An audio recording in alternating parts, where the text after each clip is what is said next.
You wake up. The smell of damp carpeting and the dull buzzing of the overhead lights drive you mad. What is this place, you ask yourself? Where am I? You begin wandering around, aimless, directionless, the endless walls seemingly stretching for infinity. You turn another identical corner only to find another person, and this is where the adventure begins. Welcome to Escape the Backrooms, a first-person survival horror game that can be played single-player or multiplayer. But since I'm a coward, I thought to play the game with a mate, and since I'm even more of a coward, I picked normal mode. Of course, you start off at level 0, what I like to call the office building, for obvious reasons. When you first wake up, your character will give you your objective for the rest of the game, to find the exit.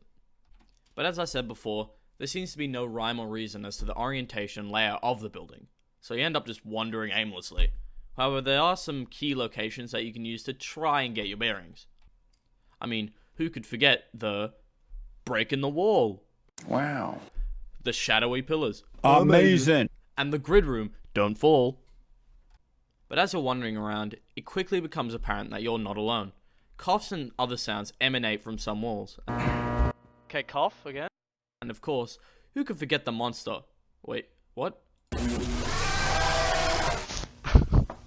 This bowl of animated squidding spaghetti stalks you throughout the level, and can even be escaped once you're spotted. The devs also made the smart decision to make it so the monster starts off towards the corners of the map.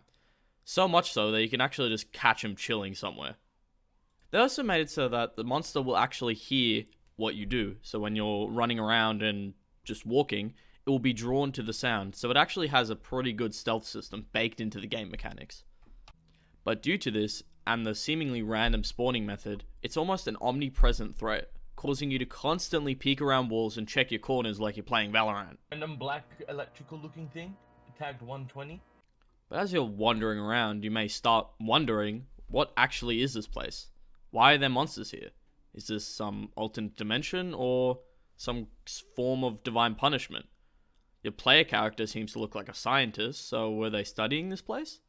Now, this may just be a theory, but I think this is where you go when you eat a Kit Kat wrong. But due to the game still being in early access, you don't get many answers throughout the game. Eventually, you'll start hearing coughs and the like from the walls, and I followed these to find the exit. Whether or not I was supposed to is a different question, but I found it nonetheless.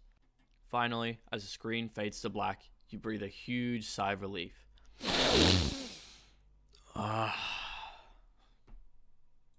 Then the next level begins. You enter what seems to be a large car park. The puddles of water moisten you to your core. Then the lights flicker. Then abruptly, shut off. This new entity you encountered seems to only appear in the darkness, so of course you leg it to the only parts with constant light. But each of these rooms has 2 doors that lead to a small pitch black room. Can they get to you from here? Are you really, truly safe?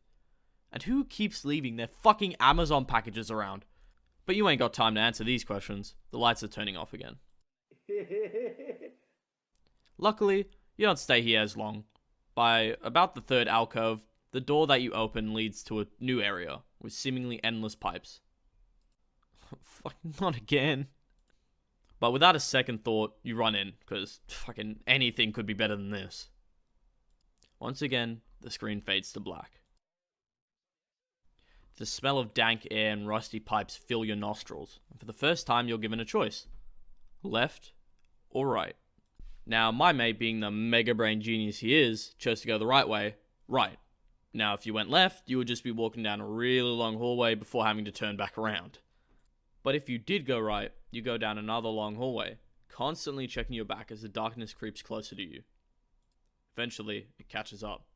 Now faced with a void in front of them, your boys know what to do, and pull out their flashlights. That would have been fucking useful earlier. Regardless of their room temperature IQ, you push on into the darkness. Was this another part of the car park, or the back rooms of the back rooms? Did those things know you were here? Eventually, you get your answer. You quickly start running. The overhead lights won't save you now. You see the dull flashing lights emanating from a door and quickly enter without a second thought. But maybe that thing would have been a better choice than what lies ahead. You once again wake up in what looks to be a children's play center. The balloons, plastic chairs and tables, the whole shebang. but there's also that endless lullaby. Fuck this. Your character once again remarks that he could hide under one of the tables if something chases him. I wonder if that's of any importance. You walk forward until you see your first entity.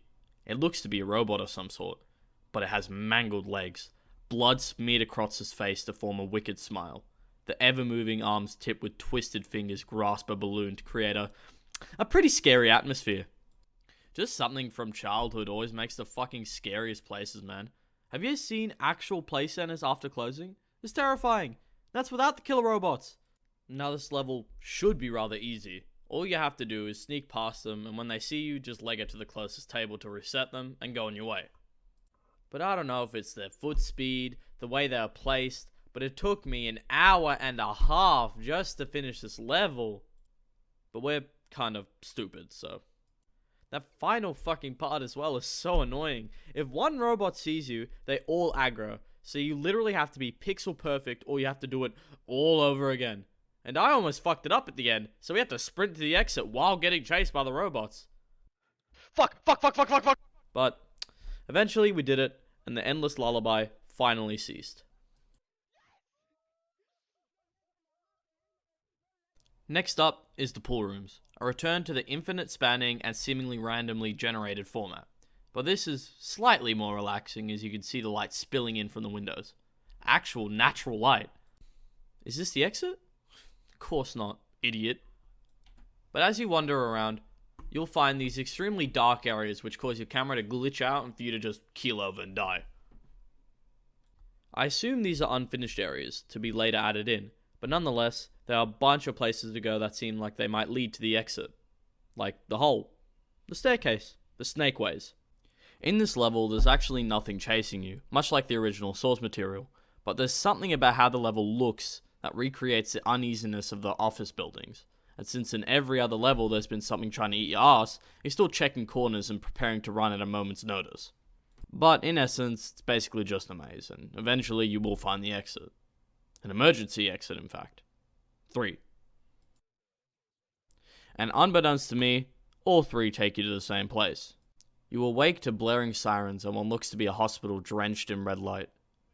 It looks to be a straight dash to the finish, but with a bunch of trash in the way. You look left, nothing. You look right, and... Run! This level's basically a platformer. Just run to the end, but stuff will fling out to get in your way. If you're brave enough to turn around, I wasn't, you will see that every entity up to this point is chasing you, a fitting send-off to get you to the last part of the game. But me and my endless wisdom couldn't figure out how to get past this particular part, but eventually you get away. The worst part about this level is how fast the monsters go. In fact, they will catch up to you often. Finally, the screen once again fades, as you fall into a ginormous hole and you find yourself at a library? But your character once again chimes in, saying that the computer is of some importance and that black thing, the entity running around, has no eyes. And us being gamers know that they must be sound-based then. So me being the mega brain I am, I immediately sprint to the computer, turn it on, and see that we have to collect 32 VHS tapes sprinkled around the room. And so I start, grabbing 1 or 2, and then she runs up behind me, reminds me that this is library, and bitch slaps me to death. The actual difficulty of this level isn't that hard, as since we had 2 people, all we had to do was juggle its AI until we got all the tapes. Doing so and putting it into the computer plays a video explaining agnosia, a medical condition where someone is unable to interpret sensations and hence to recognize things, typically as a result of brain damage. However, the tape explains it slightly differently, as if the person is recognizing an object in a different place and interacting with another version of the object, with the voiceover positing that it marks a clear advancement in the understanding between the conscious and unconscious minds. It also goes on to explain how certain behaviors are ingrained into a creature's biology, using a bird from the Galapagos Islands still being scared of and fleeing hawks despite never having seen one before, and therefore should not be seen as a predator. Could this be why the entities in the backrooms hunt us? Or why we are compelled to fear them? Why some areas automatically cause anxiety or an unusual sense of calm? A sort of biological response baked into an organism, unknown to the thing until they experience it. It also states that a select few are able to recognize this unconscious manipulation and likening it to this part of the psyche taking over and the person being unable to recognize it. So is this just all in our head? Are we actually safe and sound, just imagining it all, as our unconscious shows us these horrific places? I know it's a bit of a cliche in today's world. Haha, it was all in my head all along. But this would explain all the familiar, yet completely alien the places have been. Your brain taking you places you've been and twisting them into places that would trigger these biological responses. The tape ends and we are faced with a bright ring of light, the screen once again fading away. You wake up at what looks to be the actual backrooms of the backrooms, with numbers on each level marking the areas, but as you climb, you realize these numbers seem to increase in a random order, going from 18 to 94 back down to 21. Eventually, you'll look down to see a bright light emanating from the bottom of the stairs. And of course, being the well-adjusted individual you are, you jump, falling through the world as your eyes close once more. You awake to the familiar sound of your alarm. You wake up and climb out of bed. Perhaps the theory that it was all in your head was correct, and we finally made it out. We look out the window to get a breath of fresh air, our first in a while, but the houses are weird, as if they were randomly placed. You never actually left. There is no escape from the backrooms of reality. And that's the game.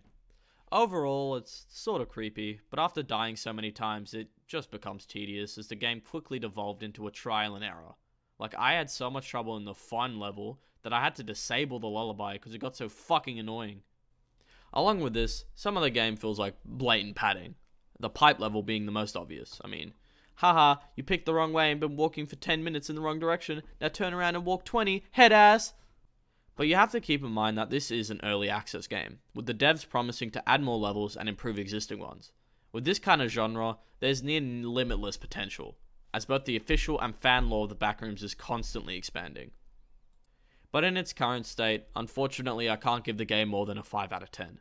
It's only about an hour and a bit of gameplay if you're not an idiot like me, but I think this game has the most potential and feels the most graphically polished when you compare it to the other Backrooms games. Okay, bye. More content coming. Shut up. Sub.